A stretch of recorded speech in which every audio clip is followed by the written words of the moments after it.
For many business owners and entrepreneurs, the best place to do their brand photo shoot is in their home or office. So today we're going to talk about 5 things you can do to prepare your home or office for your photo shoot. Hi, my name is Dawn and I'm the owner and photographer with Dawn Aiello Photography. We work with entrepreneurs and small business owners to create the custom photos and videos they need to visually represent their brand. So today we're talking about things you can do to prepare your home or office for a photo shoot. The first thing that you can do is to declutter. So look through the space that you'll be using during your photo shoot and remove any of the items that just are completely not necessary and will be distracting in your photos. So I went into an office a couple of weeks ago for a photo shoot, and the president of the company was asking like, oh, well, can I keep this stack of folders here? Can I keep this pile of papers here? Just clear everything off. If we need to reintroduce things as props, we can do that, but having those different things all over a desk or in an office space is just really distracting. Same thing for my fitness coaches or health coaches who might be using a kitchen. Think about what you want displayed out on the counter and make sure that there's a strategic reason for why it's there and that you're just not leaving every single appliance that you have and utensil that you have out on display. Like I said, we can always reintroduce things as props during the photo shoot, but it's much better in advance to just take all that out, clear out all of the clutter so we have a nice clean space to work from and so that you're the star of your photos, not the clutter in the background. So once you've decluttered the area, make sure you go through and really clean. Sometimes you just don't even think about certain areas that might get photographed and the impact it will have whether it's clean or not. So as an example, a few weeks ago I was at a business and we ended up doing a portion of a video where we entered through their front door. Well, that front door was glass and it hadn't been cleaned and there were water stains coming down from recent rain and it just really didn't look presentable. So we had to wait and we had to stop filming and go back and clean out that window, make sure it was nice and clean, and represented what the company wanted represented in their photos and videos.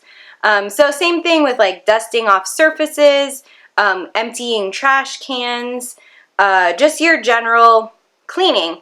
If let's say we're going to be doing any sort of detail shots or product shots using some of your surfaces, things like granite countertops that have fingerprints all over them, make sure that those are nice and clean so that we can just jump right into doing photos and we don't need to stop and pause to clean up those things.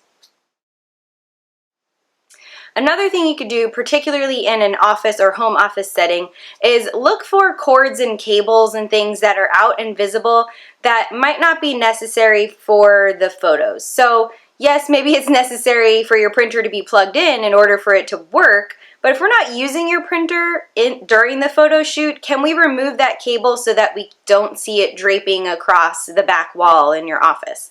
Or same thing with computer monitors or mice. Things that are corded and cabled, they tend to stand out against surfaces and just kind of distract from the images as a whole. So look for things like that you could remove from the setting that won't impact the photo shoot at all, but might just clean up and tidy up the area.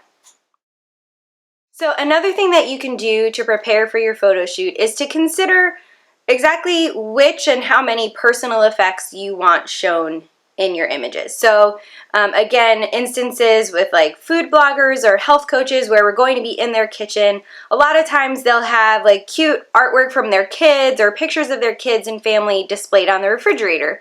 And so I want you to consider those things on 2 fronts. One, is it going to look like clutter in your images and should we take it down for the photos for clutter's sake? But 2, think about where you're going to be using your images and are you comfortable with having images of your kids shown in the video. Obviously, I'm not going to, or photos.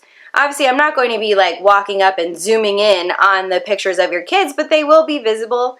And I know that some parents just feel more comfortable maintaining the privacy of their children and would just rather not have things like that displayed. You might also have one of those family signs that lists your last name and then each family member's name. Maybe, again, you don't feel comfortable broadcasting the names of your children and you'd rather keep that private.